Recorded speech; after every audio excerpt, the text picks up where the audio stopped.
Let's face it, the animation industry right now is in a bit of a slump. Reviewers are celebrating mediocrity by making fun of bad movies, but yeah, that's not a new habit really. The other extreme is following independent and lesser known companies can produce gems that slip under the radar, or just simply don't get the attention they rightly deserve. With a large majority of the theatrical animated features being released being sequels or prequels or remakes, more and more people are turning to independent film for something fresh, new, and less mainstream. Say what you want about YouTube's practices, it has changed the face of how artists, animators, musicians, writers, etc. break into the industry. Creators have more control than ever of their content and can release it to the masses without having huge corporate organizations breathing down their necks telling them what they can and cannot do. For those who have been following the YouTuber Vivziepop's works over the years like I have, the fact that Hazbin Hotel is being called the surprise independent animated hit of 2019 is not surprising in the least. Hazbin Hotel is a musical about the princess of hell named Charlie, who ironically enough wants to open a hotel in hell to rehabilitate sinners. Though Hazbin Hotel does have a familiar formulaic setup in the sense it is a 2D animated story about a princess who sings about her hopes and dreams, what makes this stand out is that this is essentially a 2D animated Disney film rated R set in hell, and Charlie is the princess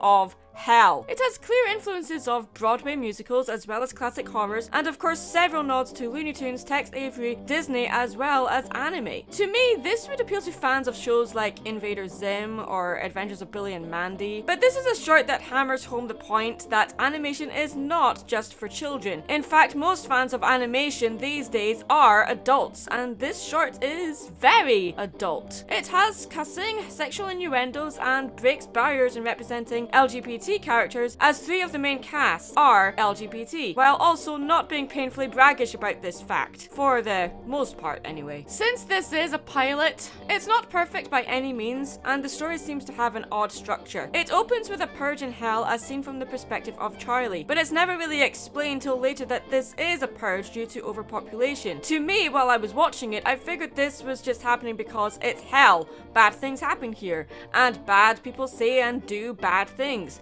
So why does Charlie think this hotel will even work? Even with their patron Angel, who by the way is the funniest character in the show, who is a lost cause only in the hotel for free board. Charlie's girlfriend Vaggie tries her best to support Charlie and her project while also trying to make sure no one else ruins everything they have worked so hard to achieve.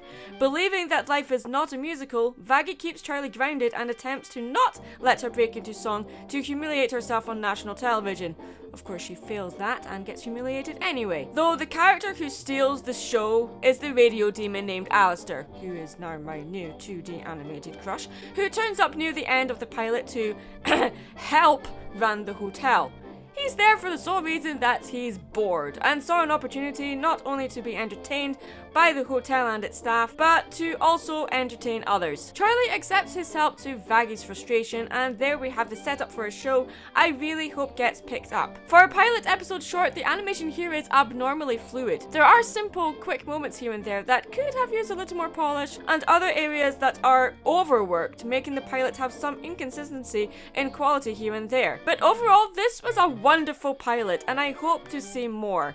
Check it out if you haven't already. I'm Mad Munchkin, stay creative.